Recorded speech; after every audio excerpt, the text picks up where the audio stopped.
few winters ago, my dad gave me an awesome new car for my birthday. It was the first car I ever owned, and I was really excited.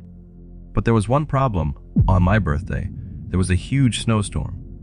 The roads were all messed up, and my cool new car got stuck because of the snow. I was disappointed about the snowstorm, but happy I had a car. Later, I wanted to take my new car for a ride, but I knew Dad would freak out if he found out I went out in the bad weather without asking. So, I stayed in my room instead. The roads were super slippery, like ice rinks.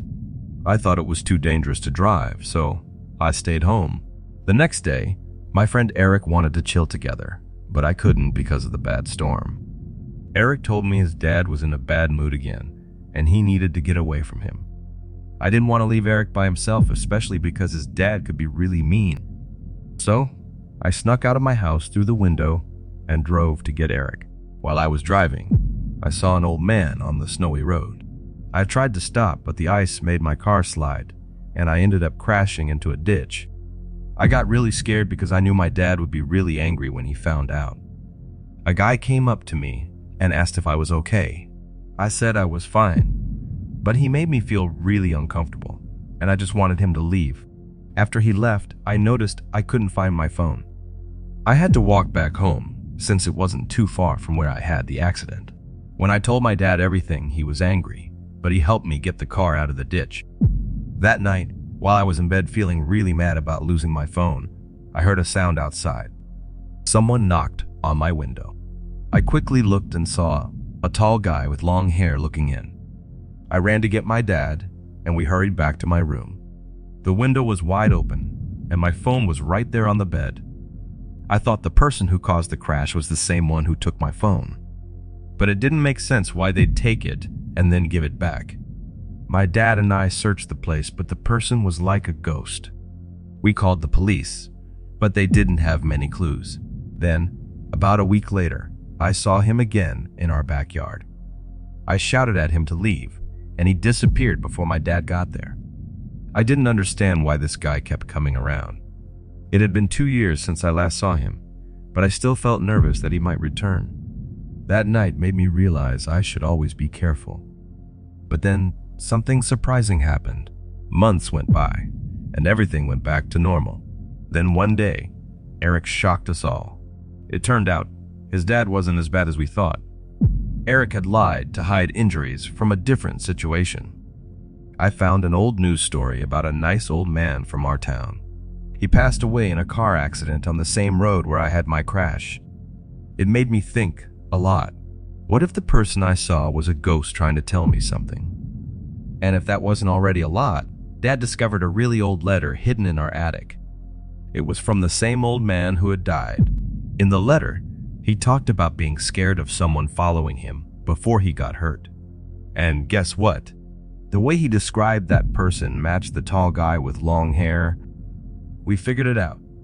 The old man was trying to keep me safe from someone risky, and that someone might have been the person I kept seeing. It was shocking and really scary. I finally understood that I completely misunderstood what was going on. We told the police everything, but they couldn't figure out what happened. I still wonder if it was just a strange coincidence or if something really spooky was happening. Even though it's a mystery, I've kept going with life. I've learned to listen to my gut and not ignore weird things that happen.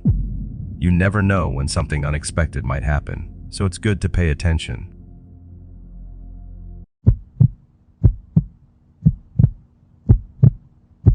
Winter is the best time of year for me.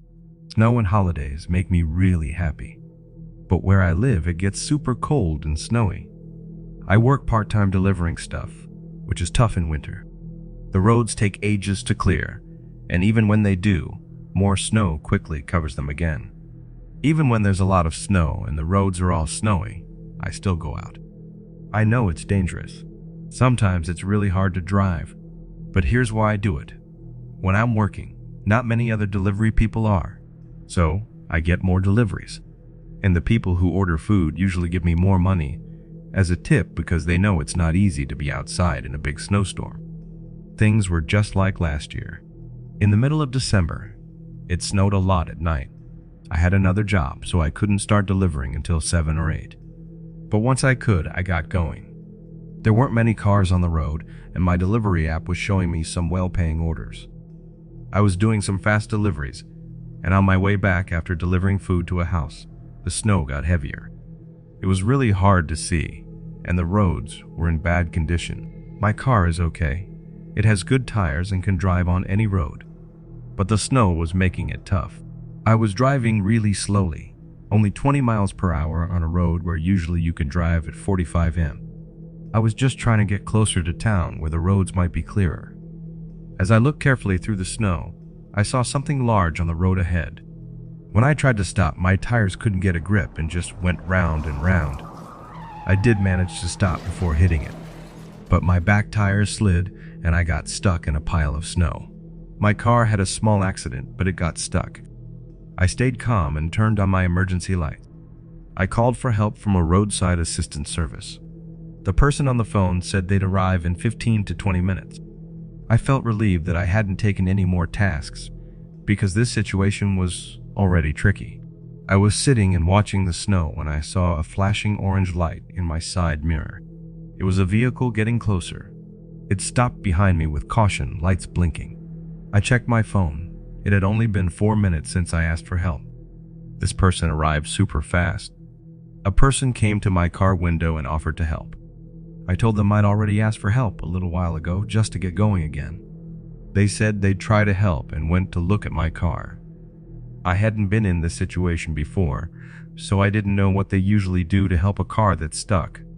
The person walked around the car, then suddenly opened my trunk and looked inside. That felt strange. I wondered why they needed to do that. I felt strange, so I called roadside help again. I waited on the phone for a while and the same person answered. He asked if I wanted more help. At the same time, the person helping me outside my car returned and told me he needed my keys. He asked me to step out while he fixed things.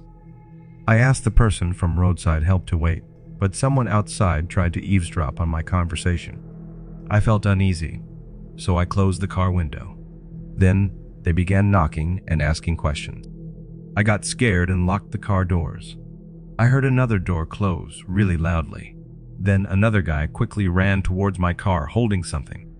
Suddenly, a loud horn honked from behind me, and super bright lights shone on my car. Two guys ran back to their truck and drove off fast, showing that the real roadside assistance truck had arrived. Some people came to see if I was all right.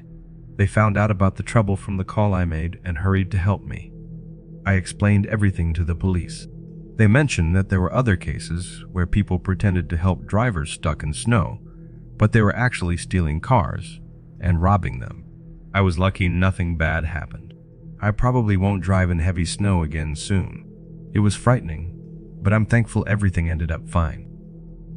Before I continue to the next story, if you are interested in earning from YouTube without showing your face, or without making videos by yourself using artificial intelligence, like the video that you are watching right now, then I have a special free training for you. Check the first link in the description below to get instant access.